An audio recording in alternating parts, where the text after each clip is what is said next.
Hey everybody, what's going on? The Montreal Canadiens are coming off a 4-0 loss to the Los Angeles Kings last night, and there's a lot to dive into from that game and what's transpired over the last week. But before we do that, if you haven't already, hit that subscribe button in the bottom right-hand corner of this video and subscribe to this channel. The Montreal Canadiens are going through an interesting stretch right now, and they actually played a pretty solid game last night by my eye test against the Los Angeles Kings, despite the final scoreline of 4-0. That's a Los Angeles Kings team that plays a 1-3-1 trap system, and there's not a lot of offense going through them, especially once they build up a lead in a game, which makes it very dangerous to play against them, but also very not entertaining as well, which was the case in both games the Montreal Canadiens played against them this season, which they were also shut out in both of them as well. Two of the only shutouts the Canadiens have had against them this season. So the Montreal Canadiens have a lot of interesting decisions that are going to come up on the horizon. But I do like the way that Josh Anderson has been playing of late, and the decision to put him in a different spot in the lineup and try to break up different trios on these lines and promote Slafkovsky back to the top line with Caufield and Nick Suzuki. That line has been fantastic for the Canadiens of late, and although the points haven't necessarily come just yet, the line has been dominated in terms of possession and in terms of what they're contributing out there on the ice, and it just seems like it's a matter of time before you start seeing some points from that line. Last night specifically for Slafkovsky, you could see it in just the way he's playing. It was like he realized he had this big frame that he was able to take advantage of down low, and he was winning so many puck battles, especially along the boards, and just really maintaining possession and distributing the puck well to Caufield and Suzuki, which is just a very positive thing for this Montreal Canadiens team. This kid isn't even 20 years old yet, and he's still doing these things at the NHL level. Sure, the points haven't necessarily translated just yet, but they're coming, especially if he continues to play like this.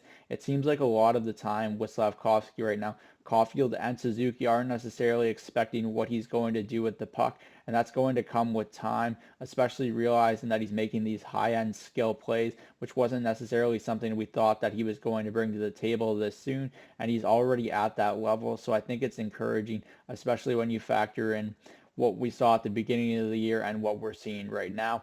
But back to Josh Anderson, I think there's a lot of positives coming from his game right now, and that's something the Montreal Canadiens and their brass have to feel happy about. Anderson did get his first goal of the season, and although it was an empty net goal, they don't ask how, they just ask how many. So I think it's something you have to factor in as well right now.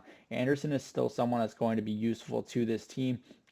Whether or not he sticks around for the long term really depends on how this organization is building this team and what they see from the prospects down in Laval and in the OHL and in junior hockey right now. So I think that if Anderson can continue to build on his strong play, start to put up a few more goals here and there, you're going to see teams continue to value him, and he's potentially a candidate to get moved if the Montreal Canadiens decide by the February or March trade deadline that he's someone that they can get a haul for and that they believe will help get in return something that can help them eventually compete for the Stanley Cup down the line. I think that Anderson has useful traits, and you're going to see the best of him specifically in the playoffs. We saw that when the Montreal Canadiens made their run to the Stanley Cup, but he brings a lot of the same traits in the regular season as well, and I do think he's a useful player. I just don't know that he's going to be around when this core is set to really compete for the playoffs and for potentially a Stanley Cup down the line.